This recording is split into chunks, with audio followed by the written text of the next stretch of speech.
Donald Trump continues to send out mixed signals on several of his plans, from his ISIS strategy to what he thinks of America's military leadership. But he is defending his performance last night and is focusing on the need for change in the country. Today, the nominee tried to turn the page to education. Chief political correspondent Carl Cameron is with the Trump campaign in Cleveland. Donald Trump began an education reform speech in Ohio with a lengthy rehash of the battle between himself and Hillary Clinton at last night's forum on military and veterans affairs. This is yet more evidence that Clinton is unfit to be your commander-in-chief. Trump insisted he was always an opponent of the Iraq War. Notwithstanding his initial expression of support on Howard Stern's radio show, he read several of his subsequent interviews and statements of opposition.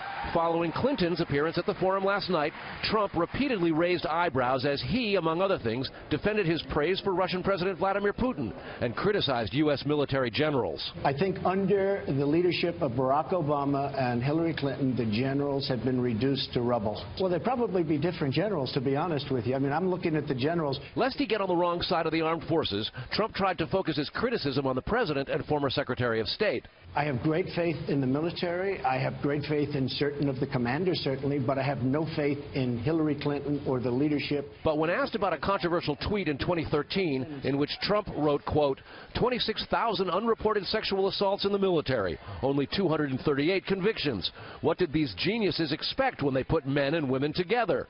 Trump did not back down. Well, it is a correct tweet. There are many people that think that that's absolutely correct. Trump made public that his classified briefers think little of Obama. Barack Obama did not follow what our experts said to do. And I could tell, I have pretty good with the body language, I could tell they were not happy. Clinton, for the third time this week, spoke to reporters and attacked Trump. We saw more evidence that he is temperamentally unfit and totally unqualified to be commander-in-chief. He trash-talked American generals, saying they've been, quote, reduced to rubble. He suggested he would fire them and replace them with his hand-picked generals. The Trump campaign fired back, quote, Hillary Clinton again failed the commander-in-chief test, where she was unable to answer for her terrible foreign policy judgment, mishandling of classified information, and claims that the VA wait time scandal was overblown. Overseas, President Obama, traveling in Laos, urged voters and reporters to closely scrutinize Trump. Just listen to what he says and follow up and ask questions about what appear to be either contradictory or uninformed or outright wacky ideas. Trump earlier this week said if elected, in his first 30 days, he'd have the military draw up a plan to quickly destroy ISIS.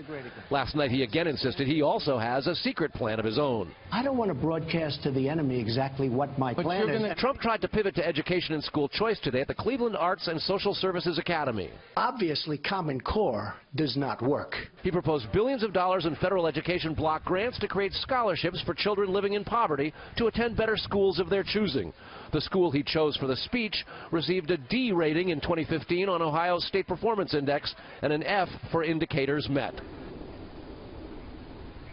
Campaign cash in the last 60 days of an election can often be crucial. And the Trump campaign announced today that in August it ended the month with $97 million in the bank. Hillary Clinton ended the month with $152. Brett? Carl Cameron with the Trump campaign in Cleveland. Carl, thanks.